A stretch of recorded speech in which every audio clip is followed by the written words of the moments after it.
Bonjour et bienvenue, j'espère que vous allez bien. Dans cette vidéo, on va traiter de corriger l'exercice numéro 3 de l'examen national 2025 session normale sur la probabilité, branche sciences expérimentales, qui nous dit une urne contient 6 boules, indiscernables ou touchées, 4 boules blanches numérotées de 0, 1, 1 et 1, et 2 boules noires numérotées 0 et 1. On tire au hasard et simultanément 2 boules de l'eau. On considère les événements suivants. L'événement A, les 2 boules tirées portent le numéro 1. L'événement B, les 2 boules tirées sont de même couleur. Question. Un petit a nous dit de montrer que la probabilité de l'événement A est égale à 2/5.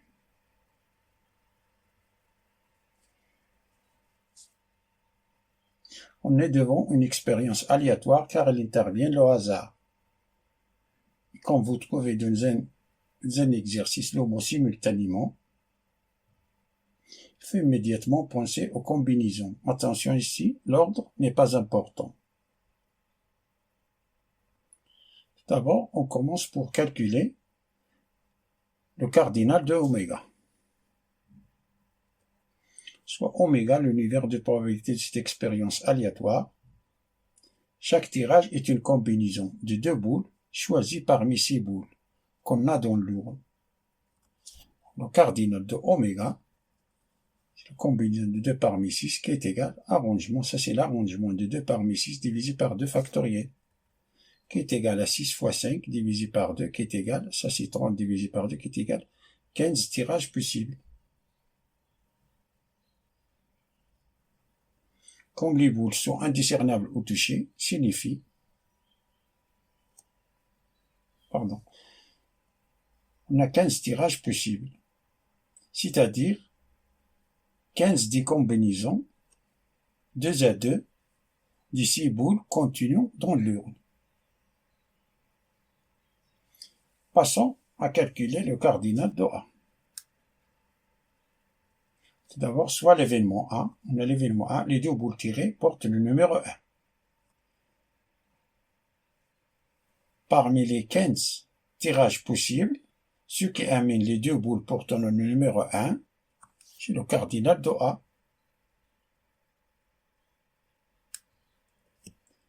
C'est comme 2 parmi 4. On a 4 boules qui portent le numéro 1.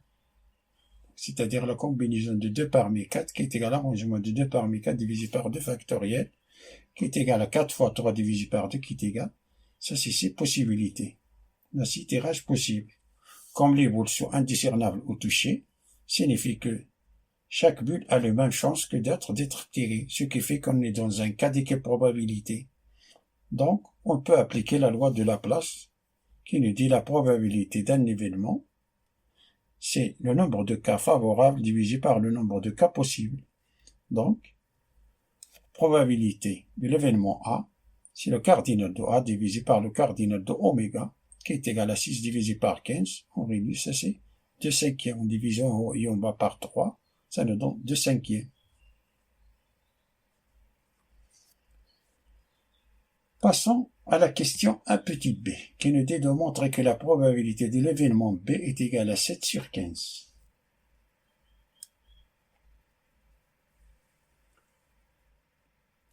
L'événement B, les 2 boules tirées sont de même couleur.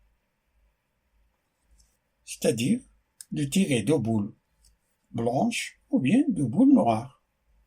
Alors on a le cardinal de B, c'est de tirer 2 parmi 4, boules blanches, 2 parmi 4, ou bien de tirer, ou se traduit analytiquement par l'addition.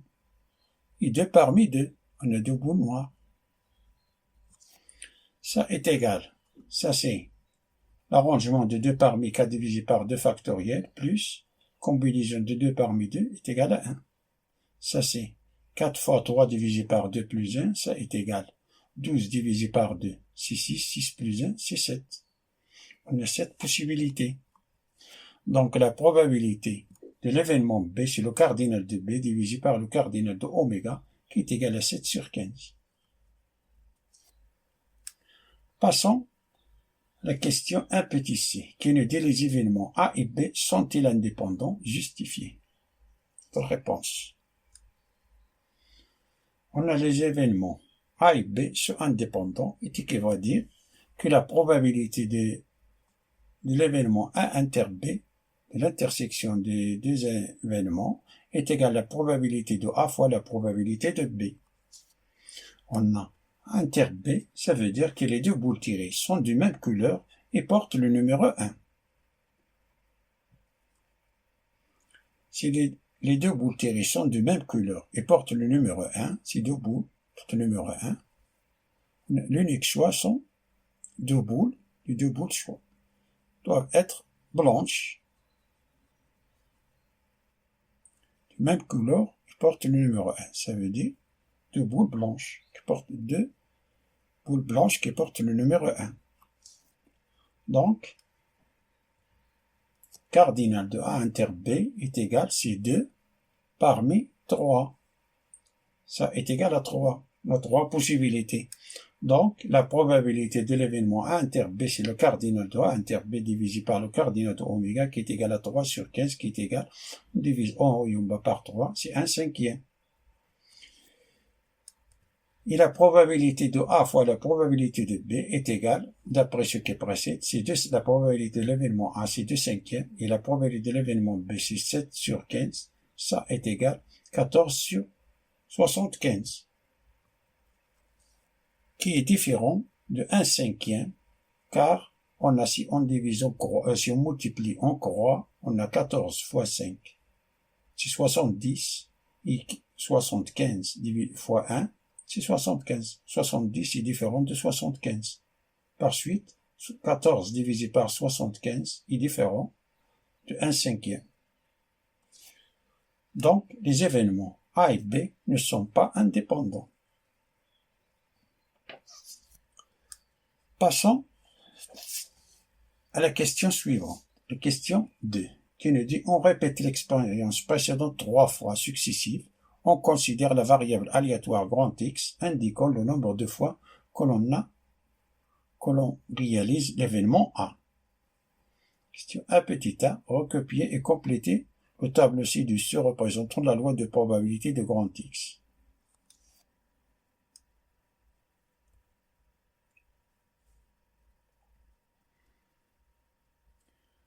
La probabilité de l'événement A, c'est 2/5.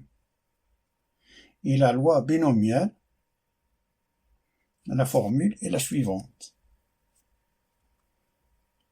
Que la probabilité de l'événement X, grand K, c'est la combinaison de K parmi 1 de la probabilité, c'est-à-dire de P de A, la puissance K, facteur, ça c'est laissé. On a N, c'est le nombre de fois qu'on réalise l'expérience. P correspond à l'événement A réalisé. La probabilité que l'événement A est réalisé. 1 moins P, c'est l'échec, c'est-à-dire qui n'est pas réalisé. Donc, la probabilité grand X est égale à 1, c'est la combinaison de 1 parmi 3 de 2/5 à la puissance 1 fois 1 moins 2/5 à la puissance 3 moins 1. Ça nous donne 3, ça c'est 3, fois 2/5 fois, ça nous donne 3/5. 3/5 à la puissance 2 qui est égal, ça c'est 9 fois 2, 18, 18 fois 3, 54, et 5 fois 25, 625. Donc la probabilité que l'événement va réaliser seule fois, c'est 54 divisé par 125. P de x2, on remplace cette formule, K par 2, P c'est 2 cinquièmes, il y a un moins P, et 3 fois, ça est égal, ça c'est 3 fois 2 cinquièmes, c'est 4 sur 25 fois, ça c'est 3 cinquièmes à la puissance 1, qui est égal, ça c'est 3 fois 4, c'est 12 fois 3, c'est 36 divisé par 125. Et P de x3, de x est égal à 3, ça nous donne, ça c'est 1, combinaison de 3 parmi 3 c'est 1, fois 8 sur 125, ça c'est 3 à la puissance, 3 moins 3 c'est 0, ça c'est 3 cinquième à la puissance 0 c'est 1, ça nous donne 8 sur 125.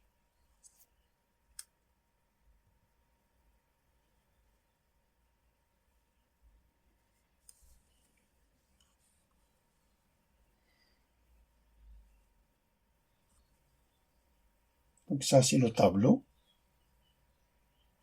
de la loi de probabilité grand X. Passons à la question suivante, qui nous dit de calculer l'espérance mathématique de la variable grand X. L'espérance mathématique de la variable aléatoire grand X.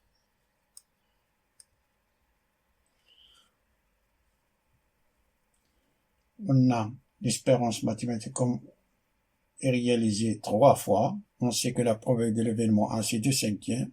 On le réalise 3 fois. Alors, l'espérance mathématique c'est n fois p qui est égal à 3 fois 2 cinquièmes qui est égal à 6 cinquièmes. Ou bien, une autre méthode, l'espérance mathématique c'est 0 fois 27 sur 125 plus 1 fois 54 divisé par 125 plus 2 fois 36 divisé par 125 plus 3 fois 8. Ça nous donne. Ça c'est 0, ça c'est 54 sur 125, ça c'est 72 divisé par 125, et ça c'est 24 sur 125. Ce qui nous donne 24, 54, ça nous donne 76, plus 78, plus 72, c'est 150 divisé par 125 qui est égal, ça c'est ici, cinquième.